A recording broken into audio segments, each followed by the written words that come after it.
Apesar deste recuo de Trump e do elogio da China, ou dá para interpretar também como uma cutucada dos chineses, a escalada da guerra comercial ainda gera receios no mercado financeiro mundial. A preocupação dos investidores com uma potencial recessão nos Estados Unidos ainda existe. E para isso, conversaremos agora com o Tiago de Aragão, CEO da Arco Advice International. Seja bem-vindo à nossa programação. Uma ótima manhã a você. Obrigado por estar aqui conosco. Bom dia, sempre um prazer. No final das contas, bota, bota, tira bota, coloca tarifa, tira tarifa. O que nós temos destas primeiras semanas de tarifaço de Donald Trump como alguma certeza? Dá para a gente cravar algo nesta segunda-feira ou está completamente aberto o cenário para a economia mundial e também para essas tarifas de Donald Trump?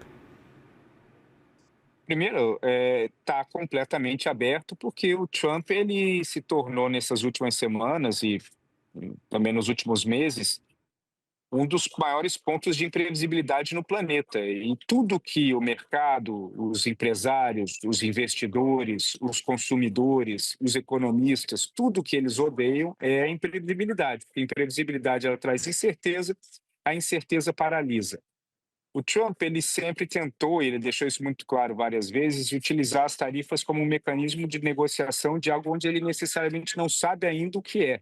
Tanto que muitas vezes ele falou para os outros países que foram afetados por tarifa, para que eles tragam as melhores propostas para os Estados Unidos a analisar. Ou seja, eu aplico a tarifa e você agora pensa em como que você pode me seduzir para que eu retire a tarifa. Isso funciona com vários países, então nesse quesito a estratégia funciona, mas não funciona com a China. A China ela vem se preparando para isso desde o início da Primeira Guerra Mundial, da Primeira Guerra Comercial com o Trump no início do primeiro mandato do atual presidente americano. Trump fala que agora estão escancarados os problemas dessa dependência da China e de outros países em questão de produtos eletrônicos. Diz que agora estão evidentes, que todos estão dando atenção, dando um tom de que fazia parte da estratégia expor essa deficiência, expor essa fragilidade. É estratégia ou Trump está improvisando e cedeu à pressão dos setores das maiores economias e das maiores empresas norte-americanas que fazem a produção dos seus produtos fora do país? Ele está improvisando, porque todo mundo que estudou minimamente esse assunto ao longo dos últimos anos já conhece essa dependência. Ele não está expondo nada agora. Quem não sabia de como funcionava isso até agora, certamente não tinha nada a ver com o setor. Mas o que acontece agora é que a pressão que veio das principais empresas de tecnologia e de eletrônicos em cima do Trump é uma pressão dizendo: nós não temos capacidade de produzir, nós não temos capacidade de montar uma mão de obra eficiente para esse determinado setor.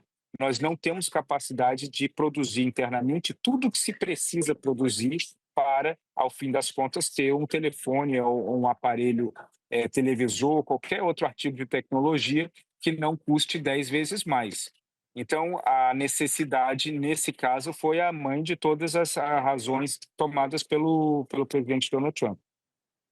Olha, por exemplo, para esta preparação chinesa. A gente viu durante esta madrugada as exportações chinesas disparando em março. Todos estavam buscando por comprar o mais rápido possível e em maior número possível para evitar as taxas de Trump que vinham a ser aplicadas no começo deste abril, mas é aí que ainda estão bastante abertas agora para eletrônicos, já caíram e a promessa de novas taxas em seguida. Mas todos estão comprando da China em maior quantidade desde o final do ano passado, aumentando essa demanda, formando estoques, sem saber o que vem em seguida. A partir de agora, a China já vai ter um baque nas suas exportações, provavelmente, porque o comércio com os Estados Unidos é praticamente inviável. As empresas estão preparadas para encarar os próximos meses de negociação de Trump, porque ele fala em 90 dias, fala em fechar 150 acordos neste período. A gente vai sentir na veia, na pele, nesses próximos meses, ou as empresas estão preparadas, talvez, para encarar toda essa instabilidade sem repassar os impactos aos consumidores? Não, as empresas não estão preparadas, ele não vai fechar 150 acordos nesse período e existe um clima de incerteza muito grande, tanto na Casa Branca quanto nas principais empresas. A Apple, como um sinal dessa incerteza, ela antecipou, fretou 3 aviões e antecipou a vinda para os Estados Unidos de 1,5 milhão de iPhones para poder criar um estoque sem o impacto do preço, mas a real situação em Washington hoje é que ninguém sabe muito bem o dia de amanhã. Esses 90 dias, eles deram um respiro, não para que uma estratégia fosse formada, mas para que uma decisão sobre o que fazer depois dos 90 dias fosse tomada. A China, ela está tomando uma ação, onde ela está tentando, nesses 90 dias, por mil razões diferentes, ela está tentando agilizar vários acordos no mundo. Então, a presença na semana passada do premier espanhol em Pequim serviu como um início de um processo de aceleração na relação entre China e União Europeia que visa fortemente trocar parte desse mercado, ou pelo menos compensar um pouco desse mercado. Isso vai acontecer. Obviamente, a China vai perder, mas a China ela tem uma estratégia já de recomposição que está sendo desenhada há muito tempo e que vai trazer um impacto, pelo menos vai amenizar um pouco as perdas que eles estão tendo em relação aos Estados Unidos. Mas, obviamente, Pequim está muito preocupado com a perda do mercado nos Estados Unidos. Inclusive, algumas viagens da China já programadas para esta semana, visitando Vietnã, Camboja, Malásia, que são países do Sudeste Asiático que têm um saldo comercial muito forte com os Estados Unidos, vão ficar neste meio do tiroteio. Donald Trump vai pressionar estes países para cederem aos seus próprios termos e a China quer expandir a sua influência. É uma das grandes oportunidades que os chineses estavam esperando para começar a esticar os seus braços em alguns dos principais países do mundo e das principais economias do planeta. Exatamente. A China está enxergando que ela tem uma oportunidade grande nas mãos, porque se por um lado ela vai perder parte do mercado americano, por outro ela pode ganhar mercado onde os Estados Unidos estavam estabilizados. Então, da mesma forma como aconteceu no Brasil, por outras razões, uma empresa automotiva americana deixou a sua fábrica e voltou aos Estados Unidos e uma fábrica chinesa tomou essa posição, isso vai acontecer e já está acontecendo em diversas partes do planeta. Então, a China entende que ela vai perder esse mercado, mas ela tem uma condição hoje que depende mais do seu próprio esforço, da sua capacidade bilateral, de buscar inúmeras peças no mundo que compensem isso.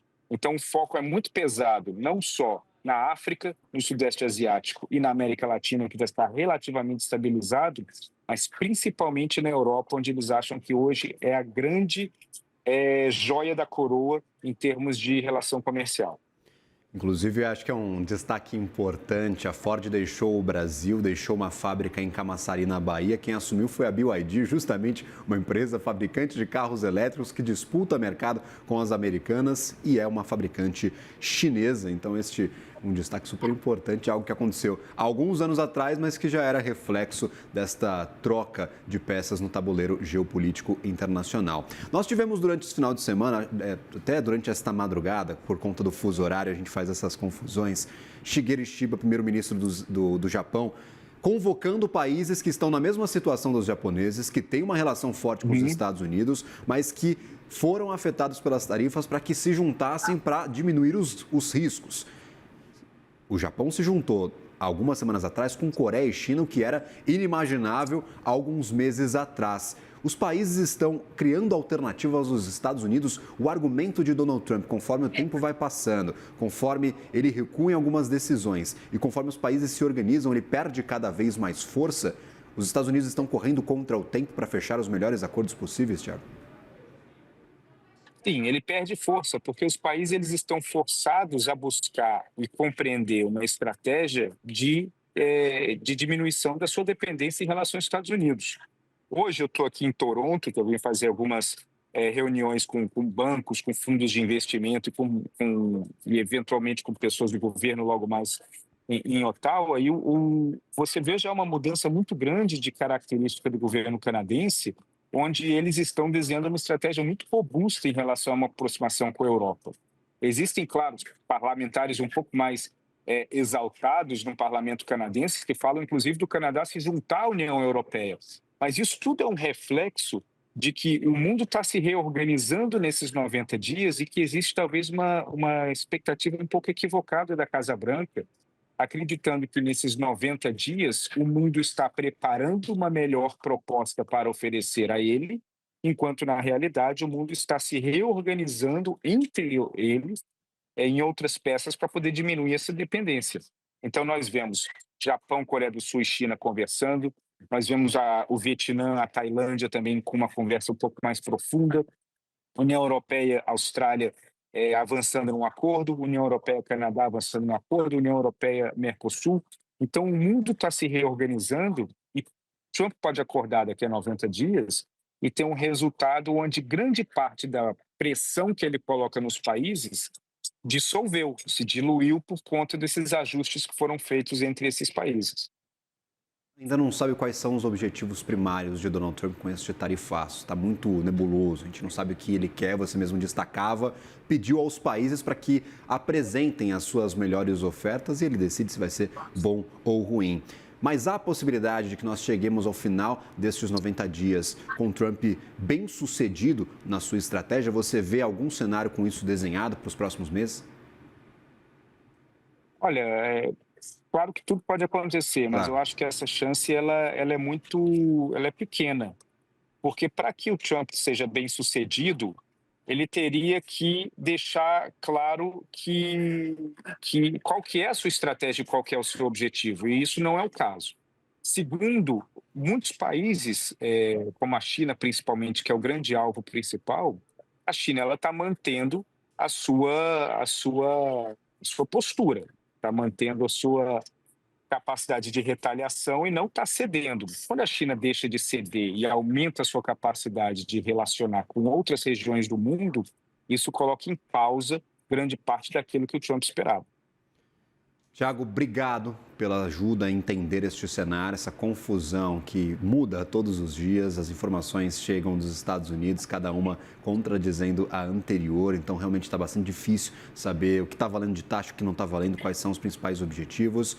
Vamos ter que acompanhar. Serão 90 dias intensos de negociações e de reorganização neste tabuleiro da geopolítica. Sempre bem-vindo à nossa programação. Uma ótima manhã a você e, claro, uma boa semana. Muito obrigado, grande abraço a todos.